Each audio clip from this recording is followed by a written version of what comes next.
আলহামদুলিল্লাহি রাব্বিল আলামিনির রহমানির রহিম মালিকি ইয়াউমিদ্দিন ইয়্যাকা না'বুদু ওয়া ইয়্যাকা নাস্তাঈন اهدنا الصراط المستقيم صراط الذين أنعمت عليهم غير المغضوب عليهم ولا الضالين এরপরে এটা জোরে বলেন না ভাই এই সূরার নাম কি বলুন সূরাতুল ফাতিহা গোটা কোরআনে যে বক্তব্য আছে গোটা কালামে আল্লাহ রাব্বুল আলামিন যা বলে দিয়েছেন তার ভূমিকা হলো সূরাতুল ফাতিহা এই সূরার মধ্যে মহান রব্বুল আলামিন তার নিজের বড়ত্ব প্রকাশ করেছেন নিজের শ্রেষ্ঠত্ব প্রকাশ করেছেন এটাকে যদি আপনি দোয়া বলেন ভুল হবে না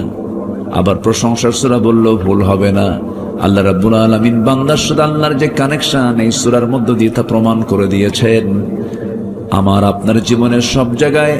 এক নাম্বার যে কাজটা সেটা হলো কারো প্রশংসা না করে জীবনের সকল জায়গায় প্রশংসা যার করা সেই প্রভুর নাম কি চিল্লায় বলুন সেই প্রভুর নাম কি জোরে বলুন সেই প্রভুর নাম কি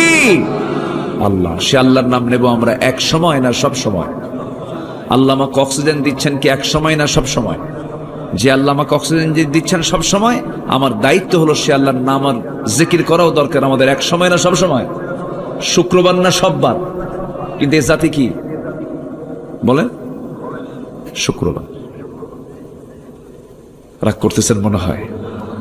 আমি তো আজকে ভাবতেছিলাম যে আজকে মঞ্চে উঠতে পারবো কিনা শহীদ ভাই বারবার চেষ্টা মানে চিন্তায় আছে মাঝে বৃষ্টি হয়েছে একটু হ্যাঁ কয়েক ফোঁটা বৃষ্টি হয়েছে সাতক্ষীরাতে এই তরিক ভাই কই তরিকুল ভাই কোথায় সাতক্ষীরা তো বৃষ্টি হয়েছে শুনলাম প্রপারে নাকি ভালো বৃষ্টি হয়েছে তো ভালো বৃষ্টি হলো তো আজকের এখানে বসার সুযোগ ছিল না কারণ এই মাঠে হালকা একটু বৃষ্টি হলে মাহফিল হতো না হয়তো মাঠ হলে সবুজ মাঠ হলে সেটা ভিন্ন কথা কিন্তু এটা তো ধুলাই মলিন জমি পানি হলেই কর্দমাক্ত হয়ে যেত আল্লাহ তাআলা সহজ করে দিয়েছেন জোরে বলি ভাই সুবহানাল্লাহ বলি আলহামদুলিল্লাহ বড় কষ্ট হতো হয়তো আমাদের মনটা খারাপ হয়ে যেত কিন্তু না ওয়াল কদরি খাইরিহি ওয়া শাররিহি মিনাল্লাহি তাআলা যেটাই হোক না কেন বান্দার দায়িত্ব হচ্ছে কখনো আল্লাহর উপরে মনক্ষুণ্ণ হওয়া যাবে না সন্তান হলেও যা না হলেও তাই দিলেও আবার নিলেও কোনো সমস্যা নাই আর দেখেন আজ থেকে সমস্যা নাই